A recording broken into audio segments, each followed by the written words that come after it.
মমতা বন্দ্যোপাধ্যায়, আপনি শুনে রাখুন, 2024 সালের লোকসভা নির্বাচনে ডায়মন্ড হারবার থেকে আইএসএফ জিতবে। আর মমতা বন্দ্যোপাধ্যায়ের পৈতৃক সম্পত্তি ভিক্টোরিয়া হাউসের সামনে আইএসএফ বিজয় উৎসব করবে।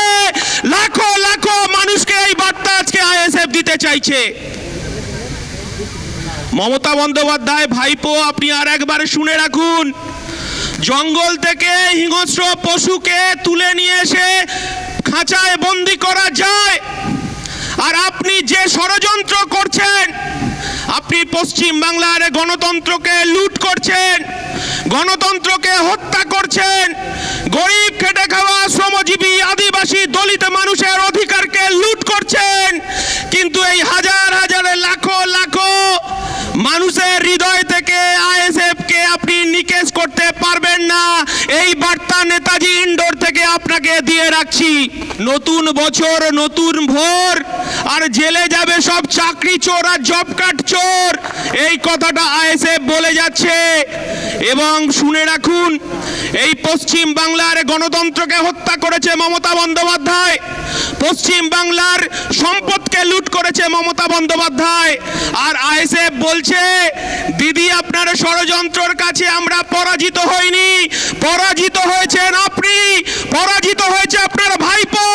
এই লাখো লাখো মানুষ, আবার আমরা বিজয় পতাকা ওড়াবো, সেই লক্ষ্যেই আমরা চলেছি। আমাদের মেরুদণ্ডকে ধমকে চমকে পুলিশের একটা অংশকে লাগিয়ে 42 দিন জেল খাটিয়েছেন, জেলে ভরে 420 দিন জেলে রাখুন। আমাদের মেরুদণ্ডটাকে বিক্রি করব না, তার উদাহরণ আমার দলের সেনাপতি নওশাদ সিদ্দিকী আপনাকে বুঝিয়ে দিয়েছেন। আর পিসি ভাইপোকে রাতের ঘুমকে হারাম করে ছেড়ে দিয়েছে, এটুকু শুনে রাখুন। ইন্ডিয়ান সেকুলার ফ্রন্ট আজকে ইন্ডোর থেকে এই কথাটা বলছে যে আপনি প্রশাসন চালাচ্ছেন, গরিব খেটে খাওয়া শ্রমজীবী আদিবাসী দলিত কৃষকের সম্পদকে লুট করেছেন।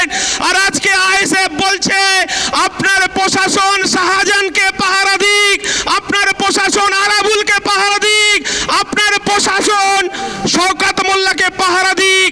আর আইএসএফ এই বাংলার খেটে খাওয়া শ্রমজীবী আদিবাসী দলিত মানুষের পাহারা